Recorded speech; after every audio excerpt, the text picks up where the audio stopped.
What's up guys, it's your boy FizzyG here, and today I wanted to talk about Skyrim VR.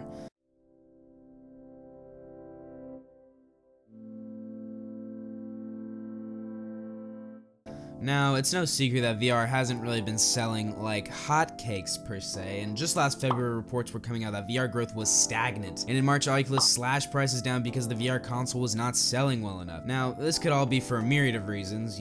Various people are staying out of VR for various reasons. For one, you need to have a fairly high-end rig to run these types of things on PC, which is gonna run you a lot of money, and the consoles themselves, the Oculus, the Vive, are pretty expensive, and on the console side, well, shit's expensive on that side too. And it could also be the fact that VR just doesn't really look as good as it should at this point in its career. With a lot of games looking like shitty tech demos, I think this is a pretty reasonable complaint to have. And now all these issues have culminated in an industry audience that is not exactly roaring to adopt the VR corner of the market. Now all of this brings us to the looming release of Skyrim VR in this coming days on November 17th. Now, a lot of people are saying that Skyrim VR and the PlayStation VR is what is really going to kickstart this market, like that if Skyrim VR doesn't get people to buy VR consoles, well, nothing will. Let me just read you an excerpt of a highly upvoted Reddit post I saw, which is titled "The Mad Potential of Skyrim VR." Alright, it goes a little something like this. I predict that the November 17th release of Skyrim will represent a historic birth in the gaming industry. For the first time, players around the world will embark on a massive open world adventure via the magic of the 21st century virtual reality. As buyers reach their 40th hour inside the majesty of Tamriel, word will begin to spread amongst players and social media outlets alike that VR as a medium is best utilized with large-scale games, prompting companies to develop VR titles which meet demand by requiring more serious commitment from most players. So the question becomes,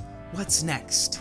If the dazzling joy of virtual reality proves valuable as yet another method of enriching the gaming experience, will it extend playtime as well? At what point does the narrative of the VR experience become so visceral, alongside gameplay mechanics so rewarding, that the game becomes more enjoyable than, dare I say, life itself?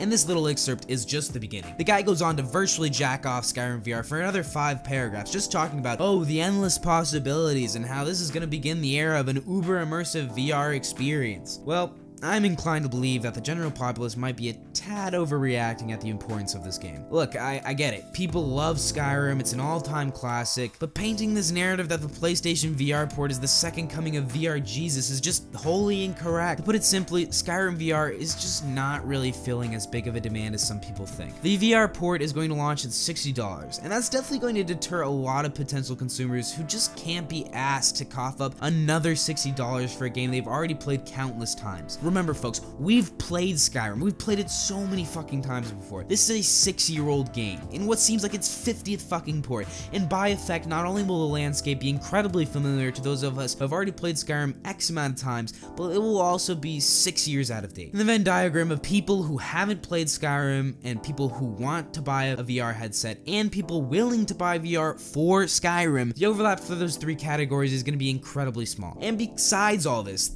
idea of playing Skyrim immersively through VR is only really revolutionary for the console peasants out there. PC gamers have had access to Skyrim VR thanks to modders for over 4 years now. Of course, a lot of you are going to point out that the modders version of Skyrim VR is not exactly pristine, a lot of the scaling is off, mountains are closer than they appear, etc, etc. And granted, this is obviously because it's running through a third-party software which has nothing to do with Bethesda, and while all this is true, sure, this official Skyrim port, however, isn't perfect itself either. Game critic George Weidman, also known as Super Bunny Hop on YouTube, took to Twitter after he played the game in early access to absolutely eviscerate the gameplay of this port. He said, and I quote, "My experience with the Skyrim VR demo was a hot mess, an utterly complete dumpster fire of a VR port. The movement is all wrong, handled via teleporter, you blink in and out of existence, a relaxing immersive walk through Skyrim is impossible. The combat is all wrong, handled via a waggling sword and an unlimited point and forget flamethrower. Enemy AI not adjusted for new controls. Adding insult to injury, it looks like they had to lower the settings to garbage mode to get it working in VR. It's a shallow complaint, but Skyrim's strengths are in immersion and environmental design. Their VR port job worsens both." And look, I get it. VR is not living up to the hype in its first few years, and that's to be expected as it's an emerging field. Mino Hassan, a co-founder of K2 Global, a venture fund that invested in AR headset maker Magic Leap, says it best. "I don't think anyone has yet developed that killer app. We are still several years out before we expect to see a big breakout hit on the content side. And that's really what is happening here, people. People are scrambling everywhere to try and identify the killer app that will really boost VR into the mainstream, and what people are doing is mistakenly trying to pin the hopes of the entirety of the VR consoles onto Skyrim VR. What people don't realize is that it's going to take a whole lot more than the nth port of a game that came out 6 years ago to really vitalize the VR industry. VR will find its killer app sometime in the future, but unfortunately Skyrim VR does not fit the profile. Alright guys, I hope you enjoyed the video. I just wanted to say a few things on the outro of this video, as I know you guys have probably a lot of questions. I know I recently released a video last week after what was an 8-month hiatus, and I just wanted to say that I am back, and hopefully better than ever, with a new microphone and everything. I'm going to try and make videos at least once a week from now on, generally on the weekends. And I know in the past I've generally been a mono gaming channel, but I find that it's not really sustainable anymore. So I'm going to be opening up my gaming sphere of videos to the entire gaming industry as a whole, and whatever else I find interesting. Anyways, see you guys on the flip side. I'm FizzyG, signing off.